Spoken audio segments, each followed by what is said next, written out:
La fuente de la vida. Un viaje a través de los siglos y la historia de la humanidad.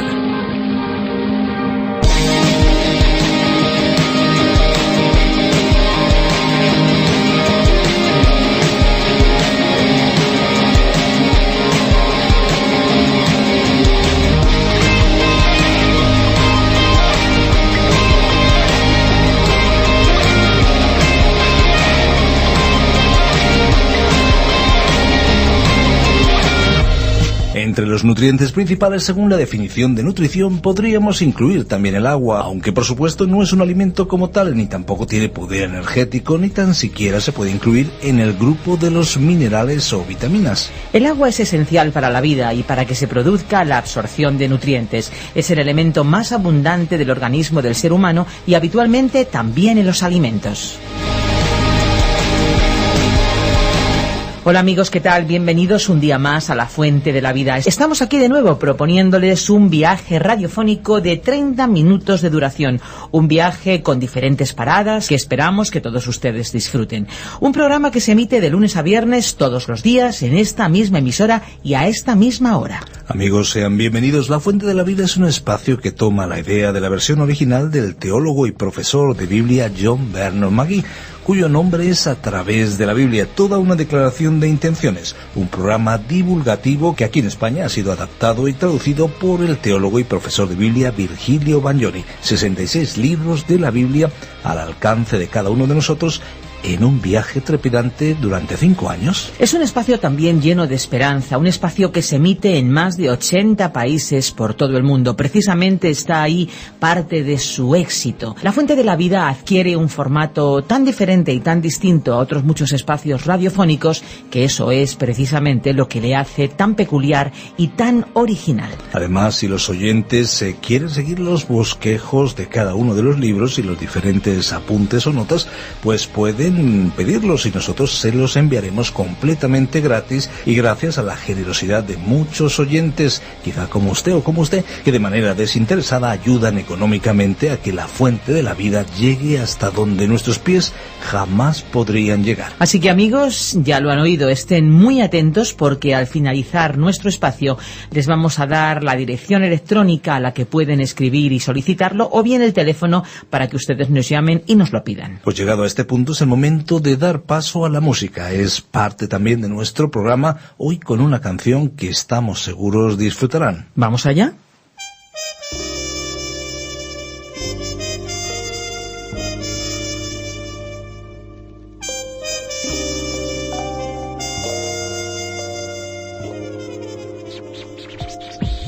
Aún no puedo asimilar lo que me ha sucedido. El milagro más glorioso que yo he vivido, que después de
lección del amor divino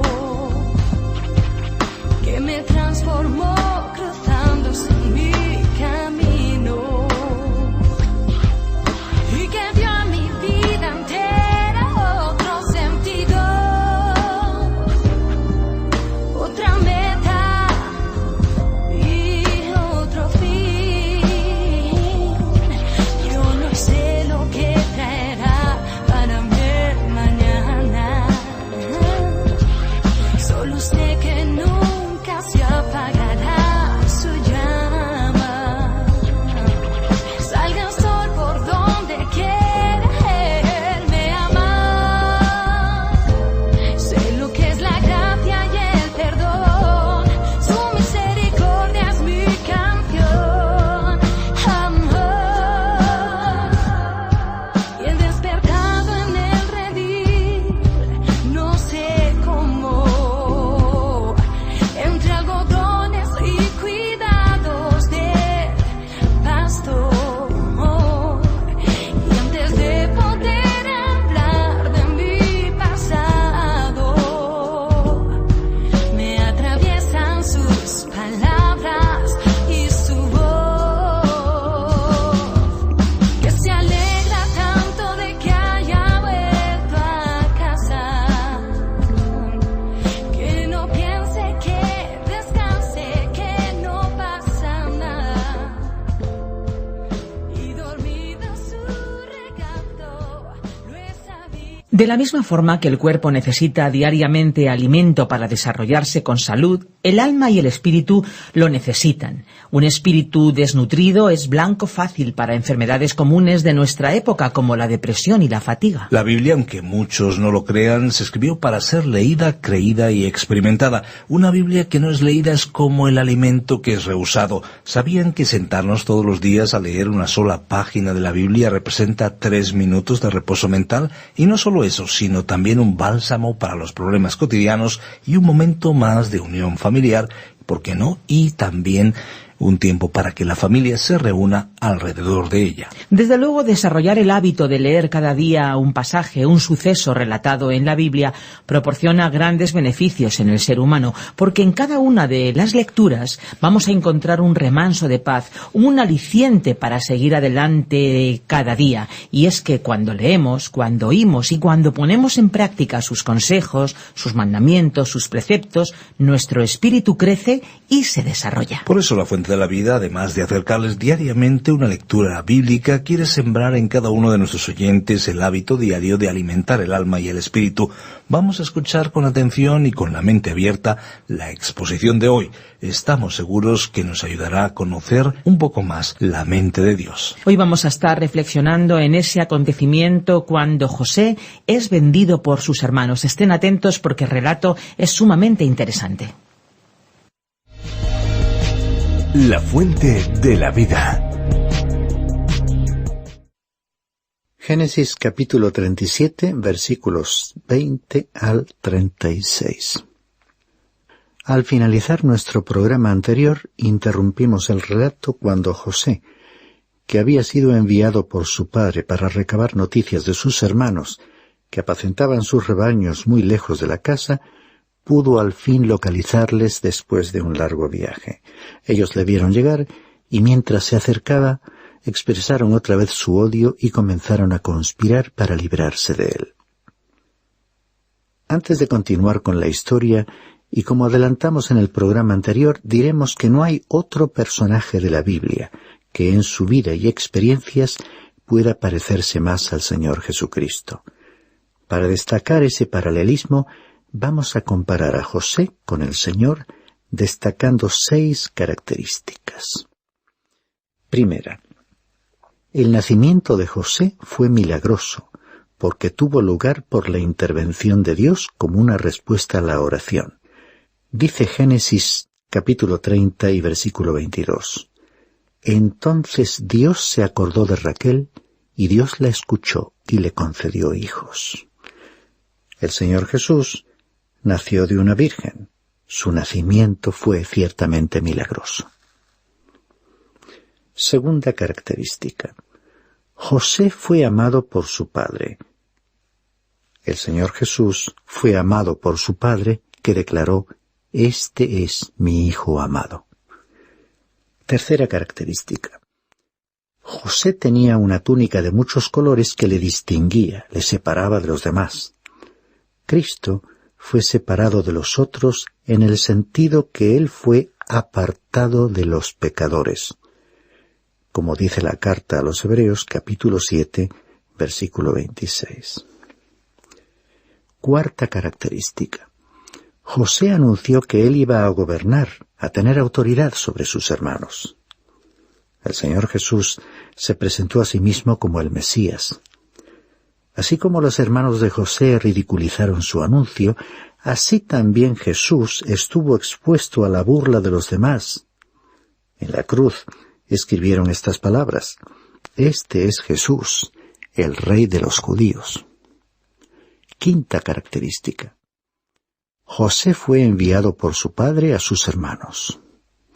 Jesús fue también enviado a sus hermanos. Él fue primero a las ovejas perdidas de la casa de Israel.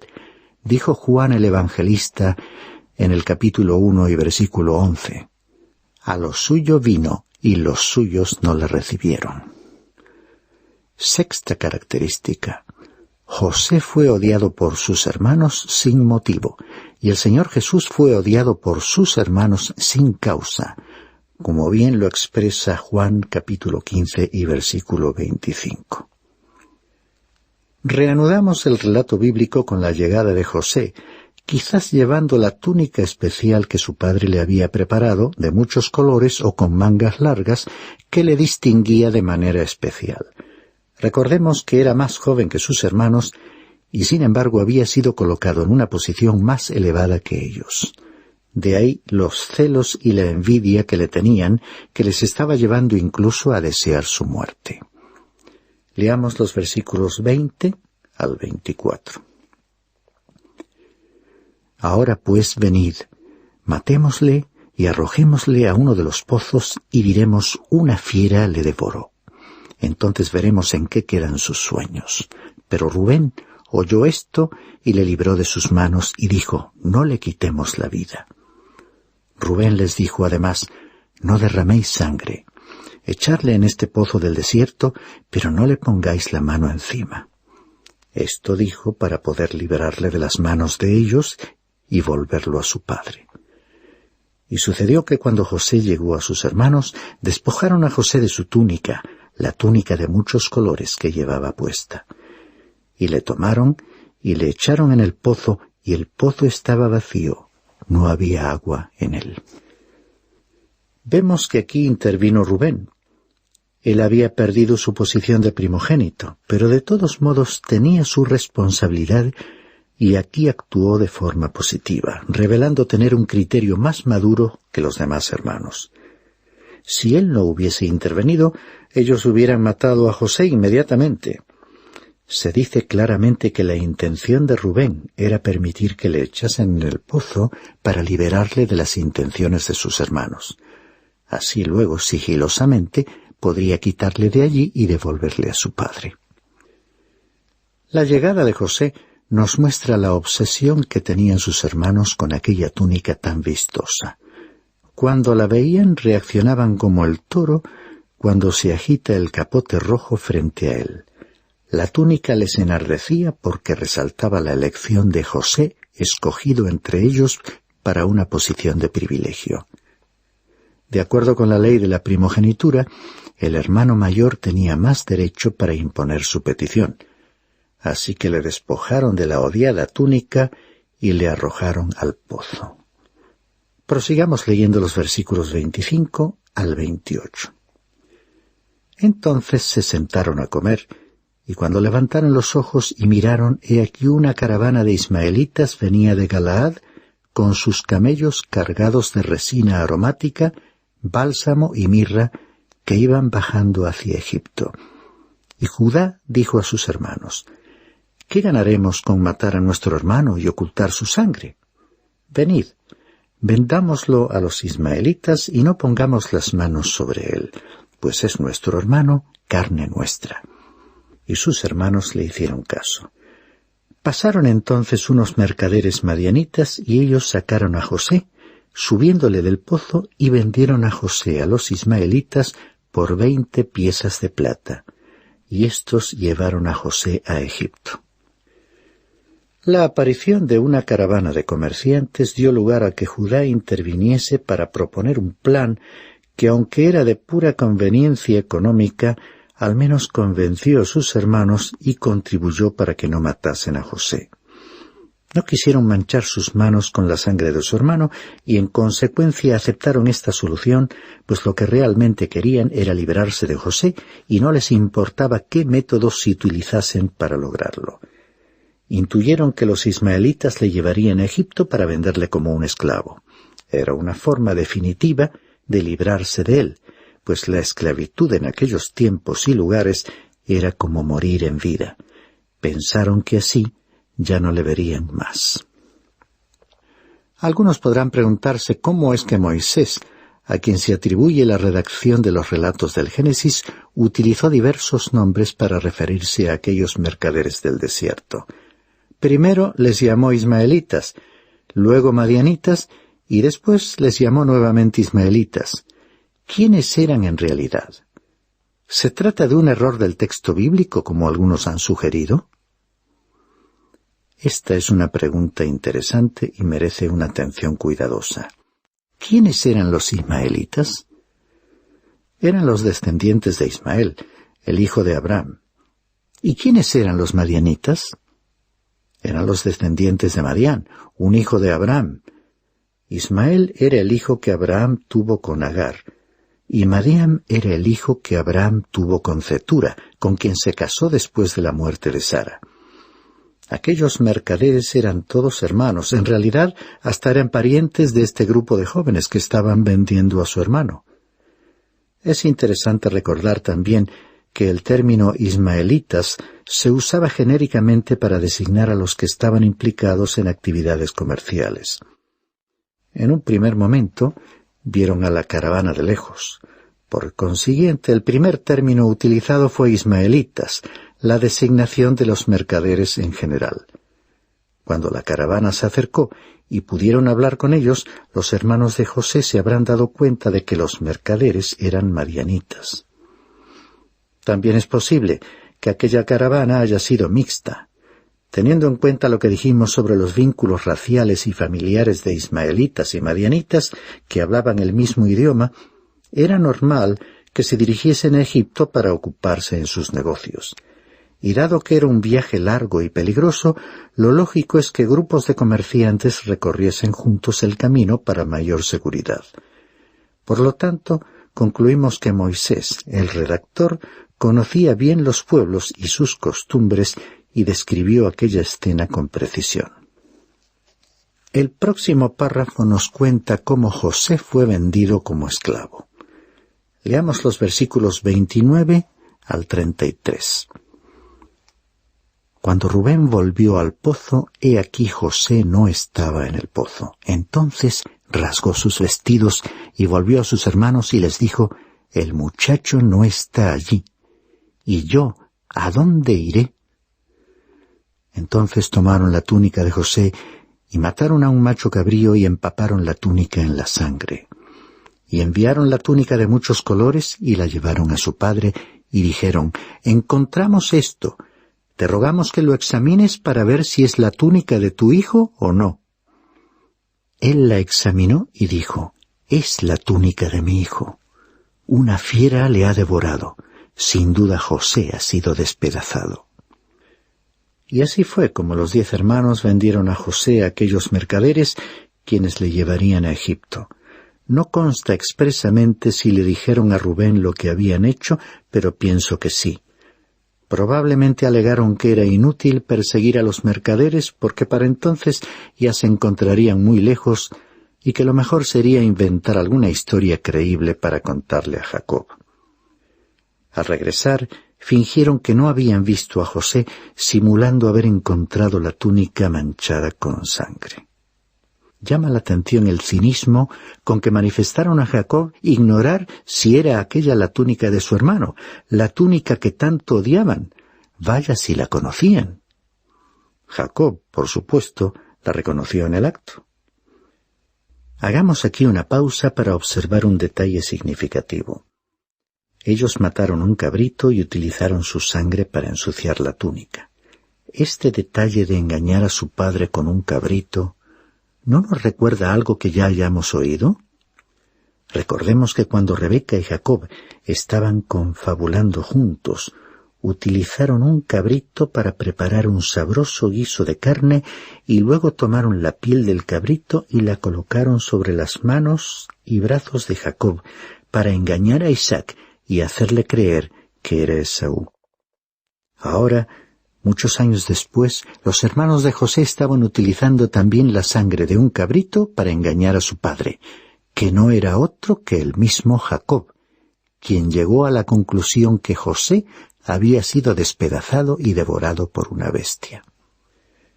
Debemos tomar nota cuidadosamente de esta circunstancia. Jacob fue engañado exactamente de la misma manera que él mismo había engañado. Sus acciones del pasado se habían vuelto contra él. Como decía el apóstol Santiago en el capítulo 6, versículo 7 de su epístola: «No os dejéis engañar, de Dios nadie se burla, pues todo lo que el hombre siembre, eso también segará».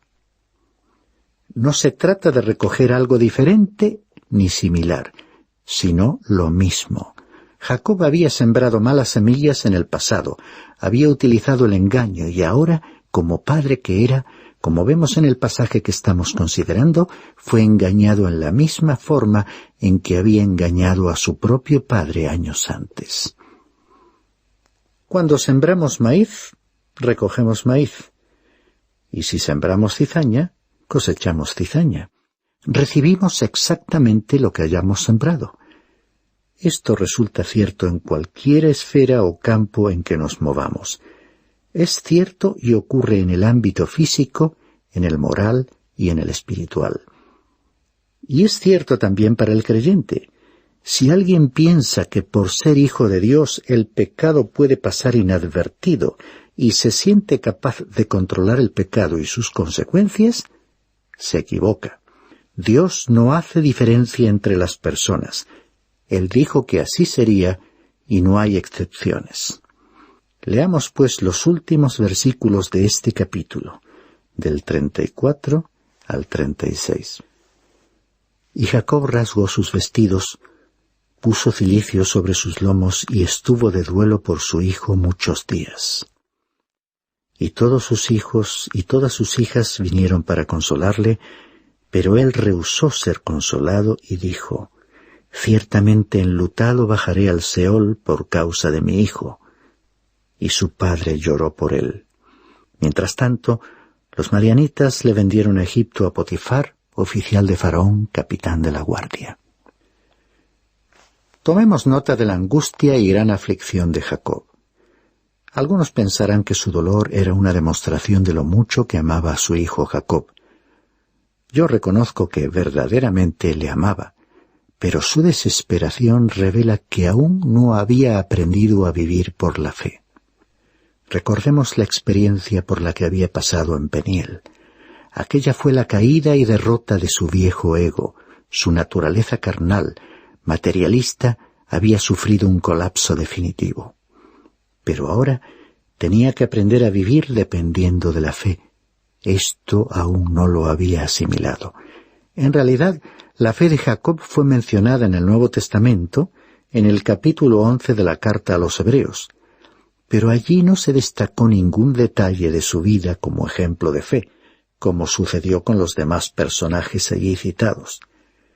De esa cita se deduce que sólo en el momento de su muerte quedó expuesta su fe. Comparemos el dolor de Jacob aquí con el dolor de un hombre como el rey David. El suceso completo puede leerse en el segundo libro del profeta Samuel, capítulo 12, versículos 15 al 23. David lloró por su hijo muy pequeño que había muerto. Él amaba a su hijo tanto como Jacob amó a José. Pero David era un hombre de fe. Sabía que su pequeño no regresaría a él. pero también sabía que algún día él mismo iría al encuentro de su hijo. Este sí que fue un ejemplo de fe. Es que en nuestro caso, Jacob no estaba viviendo ni siendo sustentado por la fe. La intensidad de su aflicción no era normal. El último versículo de este capítulo sigue a José en su viaje y llegada a Egipto. Dejaremos allí a José y reanudaremos el relato de su vida al estudiar el capítulo 39. Estos ejemplos y el contraste que muestran al ofrecernos diversas reacciones frente a la muerte de alguien a quien se ama, constituyen una valiosa enseñanza para aquellos que hemos aceptado a Jesucristo como Salvador, convirtiéndonos así en hijos de Dios. Estimado oyente, si has perdido a un ser querido, sea un miembro de tu familia o un amigo, y francamente no has podido superarlo, porque sientes un dolor atroz, quiero hacerte llegar mi solidaridad y afecto. Como seres humanos no podemos evadirnos a tales experiencias, pero necesitamos caminar, es decir, vivir por la fe, sustentados y sostenidos por la fe. Y ya que sería imposible hacer volver a la vida a quien ha partido, podemos afirmar que sí es posible tener paz y superar el dolor, sabiendo que en un día futuro iremos al encuentro de los seres queridos que nos han precedido, para reunirnos con ellos en la presencia de Dios, para no separarnos jamás. Estas son las maravillosas promesas de Dios que se cumplirán, tal como todas las otras que ya se han cumplido o se cumplen en nuestra vida diaria. En estas experiencias traumáticas, quizás las más difíciles de la vida, un creyente puede demostrar su fe en Dios y en la veracidad de su palabra, sabiendo que Él controla su vida y estas situaciones, aceptando lo inevitable, lo que Dios permite y no podemos explicar, sin desesperación. Con desesperación se aflige el mundo sin Dios, porque no tiene fe. Recuerdo que el apóstol Pablo en sus escritos solía consolar a los habitantes de la ciudad de Tesalónica, aconsejándoles que no se entristeciesen como aquellos que no tenían esperanza. Estimado oyente, si tú eres creyente, tú también puedes vivir una vida de fe. Tú sí tienes esperanza.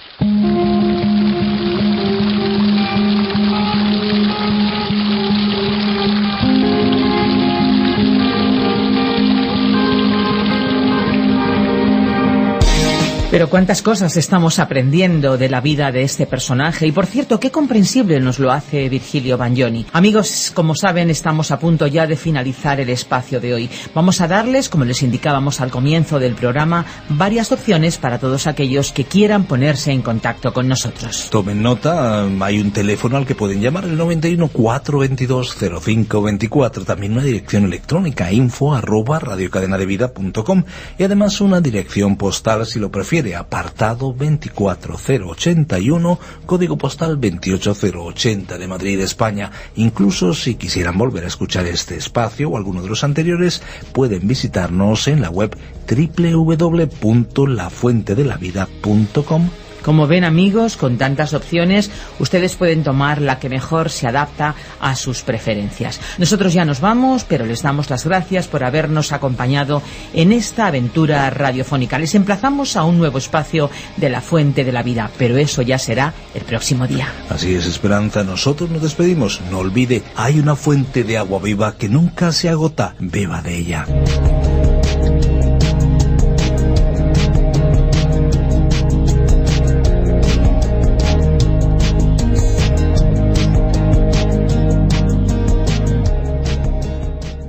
Este ha sido un programa de Radio Transmundial producido por Radio Encuentro, Radio Cadena de Vida.